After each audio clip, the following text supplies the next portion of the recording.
Assalamu alaikum. Welcome to my YouTube channel, and this is lecture number 7 of first year mathematics. ये आपके पास first year का lecture है और ये mathematics के बारे में है। फर्स्ट चैप्टर हम कर रहे थे। तो अभी आज जो हम स्टडी करने जा रहे हैं वो आपके पास कॉम्प्लेक्स नंबर्स के बारे में है कि हम स्टडी करने जा रहे हैं कि कॉम्प्लेक्स नंबर्स की प्रॉपर्टीज़ क्या होती हैं और उनके ऑपरेशंस जो उनके ऊपर अप्लाई किए जा सकते हैं वो क्या होते हैं। मीन्स यहाँ पर आप मैंने मेंशन किया हुआ है properties of the fundamental operations on complex numbers. और सेकंड में हम ये भी डिस्कस करेंगे कि आपके पास जो रियल नंबर्स और कॉम्प्लेक्स नंबर्स हैं उनमें क्या रिलेशनशिप होता है और आप किस तरह से हर कॉम्प्लेक्स नंबर्स को रियल नंबर्स की फॉर्म में लिख सकते हैं। ओके, तो सबसे पहले हम बात करते हैं कि आपके पास जो कॉम्प्लेक्स नंबर है उसकी प्रॉपर्टीज़ क्या होती हैं। तो इसकी प्रॉपर्टीज़ में सबसे पहले आप या आपने ये बात याद रखनी है, जो सबसे पहले इसकी प्रॉपर्टी है इसकी एडिटिव आइडेंटिटी जो होती है। जैसे कि हमने रियल नंबर्स में कहा था कि 0 एक एडिटिव आइडेंटिटी होती है।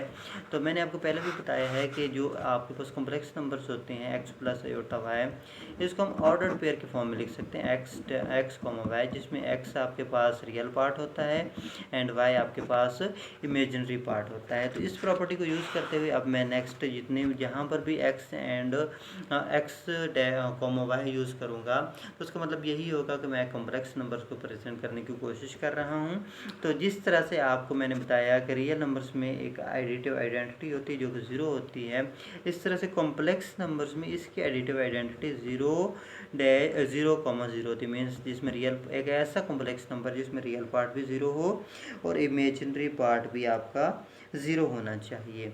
ओके, तो उसके बाद आपके पास ये है कि हर कॉम्प्लेक्स नंबर का एक एडिटिव इन्वर्स भी होता है। अब ये हम अंडर एडिशन बात कर रहे हैं। फॉर एग्जांपल अगर आपके पास एक नंबर है a and b, it means a plus iota b। अगर ये एक नंबर है तो इसका एक एडिटिव इन्वर्स होगा जिसको हम इस तरह से लिखते हैं कि this additive inverse will be -a, -b। जैसे कि हमने रियल नंबर्स के केस में कहा था कि 2 का एडिटिव इन्वर्स -2 होगा, 3 का एडिटिव इन्वर्स -3 होगा, 4 का एडिटिव इन्वर्स -4 होगा और जनरली हमने लिखा था कि एक एडिटिव इन्वर्स -a होता है। तो सेम इसी पैटर्न में a और b, मतलब ये जो एक कॉम्प्लेक्स नंबर है इसका additive inverse -a and -b की फॉर्म में होता है। ओके, तो अब उसके बाद आपके पास थर्ड है कि थर्ड आपके पास ये है कि इसकी एक मल्टीप्लिकेटिव आइडेंटिटी भी होती है। थर्ड क्या है? एक मल्टीप्लिकेटिव आइडेंटिटी भी होती है और जिसको हम क्या लिखते हैं कि 1 एंड 0 के फॉर्म में लिखते हैं। मल्टीप्लिकेटिव आइडेंटिटी क्या है इस कॉम्प्लेक्स नंबर्स में? 1,0। तो ओके, अब ये बेसिकली है क्या कि अगर वैसे जनरल फॉर्म में लिखे तो 1 + 0 आयोटा की फॉर्म मीन्स ये इसकी एडिटिव आइडेंटिटी। ऐसा क्यों है कि आप इसको किसी भी नंबर से मल्टीप्लाई करवा दें कॉम्प्लेक्स नंबर से तो वो चेंज नहीं होगा। ओके, तो ये आपकी मल्टीप्लिकेटिव आइडेंटिटी है। अगर आप इसको प्रूव करना चाहें तो आप कर सकते हैं। फॉर एग्जांपल अगर आपके पास a एंड b एक नंबर है और आप इसको जो है अगर इस आइडेंटिटी के साथ 1 एंड 0 के साथ मल्टीप्लाई करवा दें तो ये आपके पास बिल्कुल सेम आंसर देगा जैसे आपने मल्टीप्लिकेशन का पहले रूल पढ़ा हुआ है। तो उसके अकॉर्डिंग आपके पास सबसे पहले आपने इसको इसके साथ मल्टीप्लाई करवाना है तो ये आपके पास ये आ जाएगा। पहले मैं रियल पार्ट फाइंड आउट करने की कोशिश कर रहा हूँ। ओके, और देन आपके पास माइनस और इसको इसके साथ मल्टीप्लाई करवाएंगे तो ये आपके पास 0 आ जाएगा। ओके, अब आपने क्या करना है कि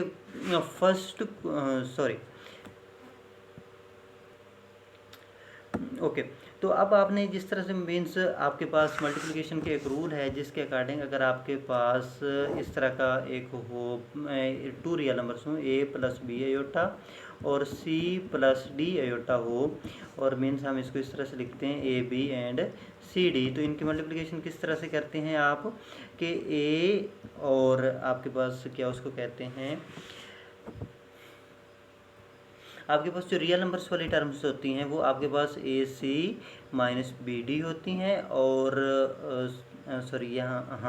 AC - BD आपके पास ये रियल नंबर्स वाली टर्म होती है। और सेम इसी पैटर्न में एक कॉम्प्लेक्स नंबर्स वाली टर्म होती है जिसको आप रिप्रेजेंट करते हैं कि BC और उसके अलावा आपके पास AD के साथ ए डी के साथ, जो दरमियान में प्लस का साइन होता है, ठीक है। तो आपके पास ये आपके पास होती है इमेजिनरी टर्म, ठीक है, तो साथ में प्लस का साइन होता है। तो ये आपके पास है कि जिस तरह से आप कॉम्प्लेक्स नंबर्स को मल्टीप्लाई करते हैं, तो इस रूल को यूज़ करते हुए आप यहाँ पर a माइनस 0 आ गया, मीन्स आपने a को a1 के साथ मल्टीप्लाई किया तो a आ गया, और जब इसको इसके साथ मल्टीप्लाई किया तो माइनस 0 आ गया। सेम इसी पैटर्न में आप जब और क्या उसको आप जब यहाँ पर जैसे हमने कहा था कि B C plus A D, B C plus A D, तो यहाँ पर आपके पास क्या है, बी है ये है और सी ये है, बी डॉट वन क्या होगा, बी होगा, और ए डी जब ए को 0 से मल्टीप्लाई करेंगे तो ये आपके पास 0 हो जाएगा। तो आपके पास आंसर क्या आया, वही ए और बी। तो मैंने आपको पहले भी बताया था कि आपके पास आइडेंटिटी मीन्स एक ऐसा नंबर होता है जिसको आप उसके साथ मल्टीप्लाई करें और उस नंबर की जो शनाख्त होती है वो चेंज ना हो। तो आप देख सकते हैं कि आपने नंबर भी ए बी एज्यूम किया था, जिसको आपने मल्टीप्लाई करवाया था, और आपने आंसर भी वही गेट किया। तो मीन्स आपके पास जो कॉम्प्लेक्स नंबर्स की आइडेंटिटी है दैट इज़ 1 एंड 0। ओके, तो अब नेक्स्ट हम फोर्थ जो है वो हम ये बात करेंगे कि हर जो भी आपके पास एक नॉन ज़ीरो नंबर होता है कॉम्प्लेक्स नंबर, उसका एक मल्टीप्लिकेटिव इन्वर्स भी होता है। जैसे हमने बात की थी रियल नंबर्स के केस में कि a का इन्वर्स जो होता है वो a की पावर -1 होता है, मीन्स a डॉट a का inverse it will be equals to 1। आपके पास आइडेंटिटी आ जाएगी। सेम इसी पैटर्न में जैसे हमने कहा था कि a का एक एडिटिव इन्वर्स माइनस ही होता है, मीन्स a माइनस से इक्वल टू 0 आ जाता है। सेम इसी पैटर्न में आपके पास इसका एक मल्टीप्लिकेटिव इन्वर्स होता है कॉम्प्लेक्स नंबर का, जिसको अभी हम स्टडी करने जा रहे हैं। ओके, तो हम बात कर रहे थे मल्टीप्लिकेटिव इन्वर्स की। तो मल्टीप्लिकेटिव इन्वर्स अगर ए भी कोई कॉम्प्लेक्स नंबर हो तो इसका जो मल्टीप्लिकेटिव इन्वर्स होगा वो बड़ा सिंपल है, a by A square plus B square होगा और minus B by A square plus B square होगा। ये आपके पास एक उसका मल्टीप्लिकेटिव इन्वर्स होता है, और अगर आप इन दोनों को मल्टीप्लाई करवा दें तो आप आइडेंटिटी गेट करेंगे that will be 1 and 0। Okay, तो ये आपके पास था मल्टीप्लिकेटिव इन्वर्स। आप इसकी वेरिफिकेशन भी कर सकते हैं, आप इन दोनों को मल्टीप्लाई करवाएं तो आपके पास ये आइडेंटिटी आ जाएगी। तो ये था आपके पास मल्टीप्लिकेटिव इन्वर्स। अब हम देखते हैं कि कॉम्प्लेक्स नंबर्स और रियल नंबर्स को किस तरह से आपस में रिलेट करके ऑर्डर्ड पेयर के फॉर्म में लिखा जाता है।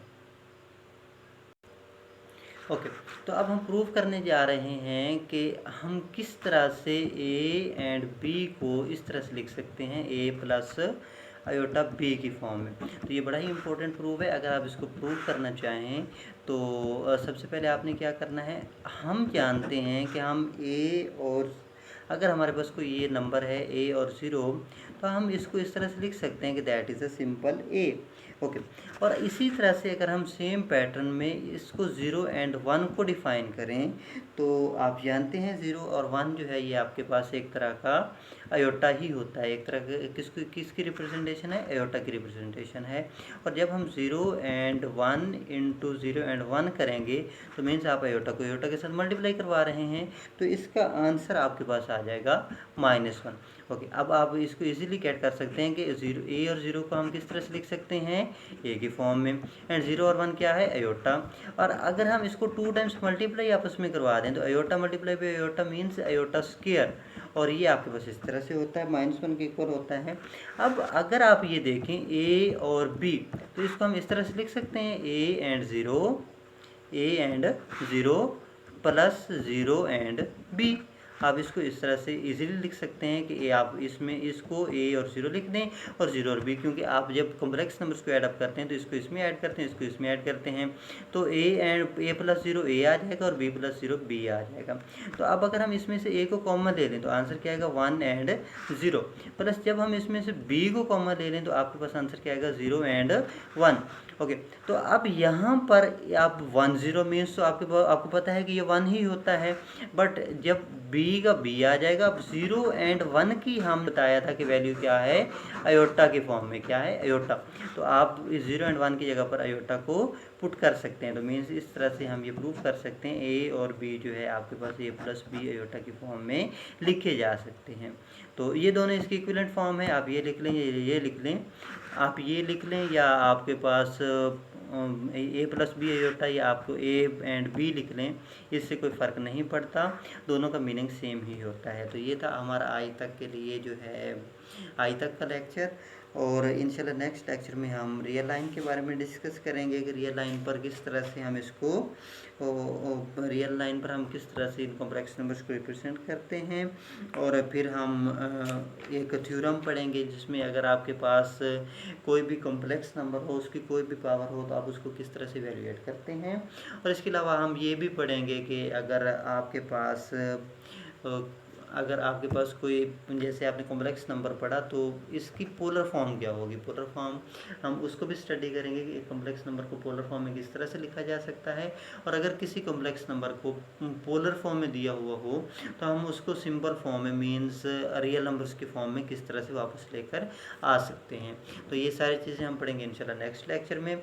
और अगर आप ये सारी चीज़ें सीखना चाहते हैं तो आप इस चैनल को सब्सक्राइब करें और बेल आइकन पर प्रेस कर दें, तो इससे आपके पास जो भी नेक्स्ट टॉपिक की रिलेटेड मैं वीडियो अपलोड करूँगा वो आप तक उसका नोटिफिकेशन आ जाएगा। और तब तक के लिए जो है अल्लाह हाफिज़। और अगर आपका कोई भी क्वेश्चन है इस टॉपिक के रिलेटेड या मैथमेटिक्स के रिलेटेड आप कुछ पूछना चाहते हैं तो आप मुझे कमेंट बॉक्स में बता दें, या फिर आप पर्सनली भी मुझसे व्हाट्सएप नंबर के थ्रू कांटेक्ट कर सकते हैं जो कि मैंने ऊपर मेंशन किया हुआ है। ओके, और thanks for listening to me so carefully. अल्लाह हाफिज़।